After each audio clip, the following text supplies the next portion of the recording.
What's up guys, it is StarFlorge here. Today I'm bringing you a brand new video. Now this is a tank Tempest rogue build. It seems crazy but it is amazing. This is such a good build, high damage and it just never dies really. Now I just want to give a big shout out to Big Hence before we start because he basically made this a thing. I've always thought of tank rogue because of some of the spells and the items added to the game, but Big Hence basically made it a thing. Looked at his video that he made showing it off, made a few tweaks to it, just a few, and then came up with this, which I will be showing you guys today. So let's just get straight into the build at first, of course. Now obviously this is level 28/27 build if you're a human, and we're starting off with Flask of Frost upgrade with Bitter Chill to taunt all enemies. We're taking then the Flask of Fire to be able to get all of the passives, because all of the passives are absolutely insane. Then we are going down to Flask of Lightning with the Thunderstruck upgrade, going into Stealth with Evasion, and then taking Evade. Now, I forgot to say Evasion is really good because it means you can take no damage. Then we're taking Evade with the Hidden Step upgrade, because what it does is it means when we leap away, it will potentially damage them, so we want to use it in a big group of people, and that can be shut off later. Now, in the Sabotage tree, as you can see, we're taking absolutely everything. Taking Poison Weapons with Leeching Poison for the heal, Fighting Day to get Explosive Toxin, to get Poison Cloud with the Lost in the Mist, so we get Elusive stacks.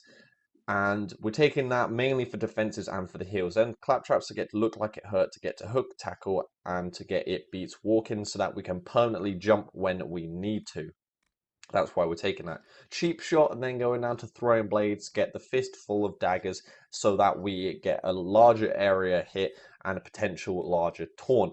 Then we're going with Twin Fangs and with the Ripping Fangs upgrade, because that's what we can currently take and it's one of the best spells.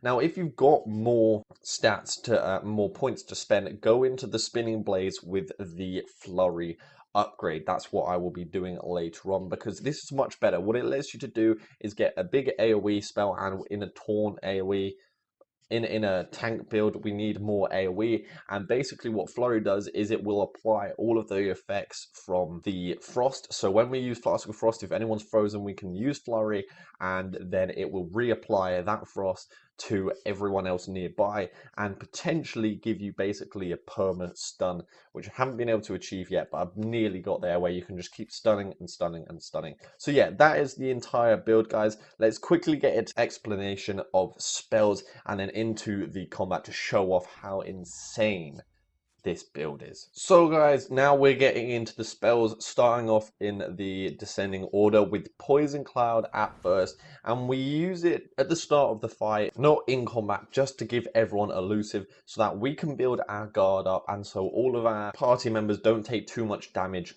when we start and while we're trying to generate taunt. Now, Flask of Lightning, you will use at the start of combat to be able to initiate and start getting taunt and aggro on all of the mobs, and then you want to use it in combat to be able to take down the high priority targets, like people with shields and so on and so on. So now we're getting into the Evade, which we use to be able to keep mobility and get around, but we mainly want to try and use it to dodge attacks and then deal damage, because if they're going to swing at you and you dodge, they will actually take a ton of damage, and in a big area we can actually get a lot of damage out.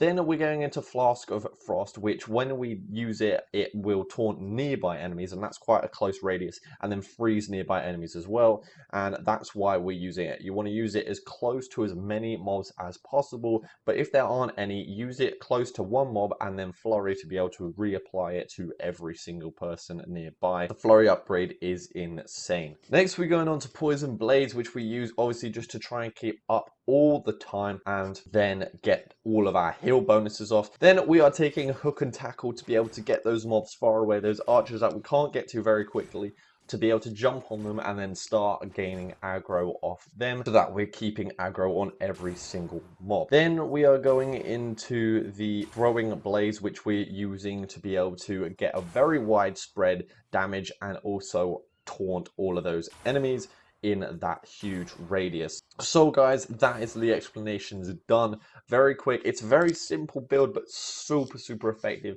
and let's just get into the combat.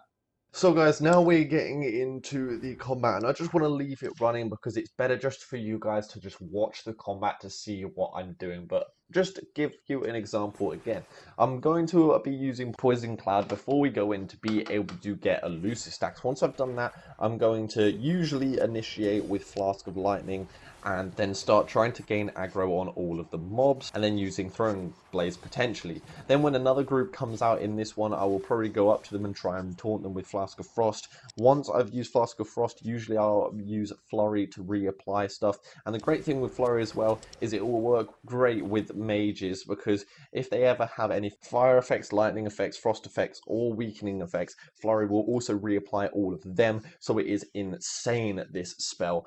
And what we'll do is also try and hook and tackle to people, and if we can't reach them by jumping up there, you could hook and tackle to them. So yeah, that's how this build works. It is an insane build. I hope you guys enjoy watching this.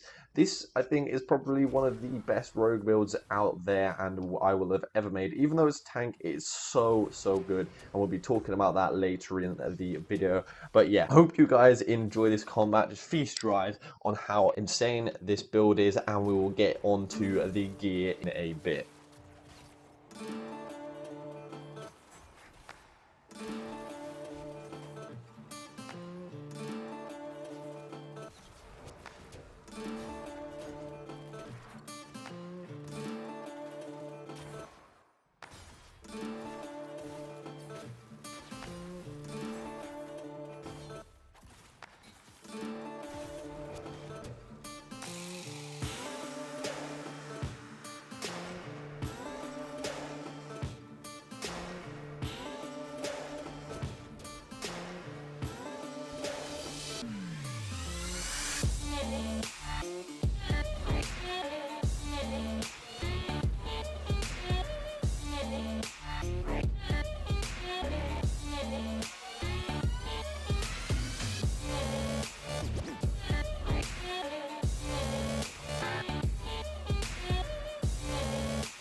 So guys, I hope you enjoyed that combat. I thought it was insane. It was so fun to play, and I hope you guys thought it was awesome too. Doesn't this guy just look absolutely insane? I think it's one of the coolest looking characters I have made. But anyway, let's get into the gear that you all want to see. And if you guys want a more in-depth gear video on this, just put a comment below and I will get on to that, along with so many videos I have planned. I just wish I had the time to be able to do so many more videos.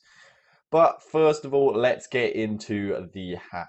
And this helm has a plus 36% heal bonus, and that will buff the Poison Blade's 5% max health heal bonus, or 5% of damage even, I believe.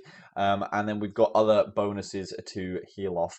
And as you can see, this is it. With the armor, we have a plus 1% of max health on hit heal. This also has plus 160 max health, the plus 30 heal bonus. So now moving on to the offhand, as you can see, we have the on hit gain 5 guard, and we've also got that plus 18% heal on kill. Now you can get the on guard hit, but the kill grants stamina. You can't craft this unless you have the rare weapons mod that I use, but you don't need the stamina, you just really need that guard. So on your offhand, get heal on kill and guard. That's what I go for. Now on your main hand, this is actually the Armada's Captain Knife, but the crafted version of it that you can get with the rare weapons mod, where as you can see, the end of the chain now hits all enemies in the area, so it will do a massive AoE. And I've also got a chance to cast Pull of the Abyss. I absolutely love this masterwork now, and it is great for tanking, so that we can pull all the mobs in and just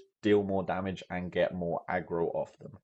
So now we're moving on to the most important thing, which is the amulet, which is the superb amulet of aggression, where the wearer of this amulet generates a large amount of threat, and so we will get a ton of aggro. And this basically allows us to tank. Now our belt gives another 20% heal bonus, so overall we got 80% heal bonus, and so with like 5% damage goes up to now nearly 10, and our 1% bonus will double pretty much. So we'll be healing a crap ton of health, and you basically just never die.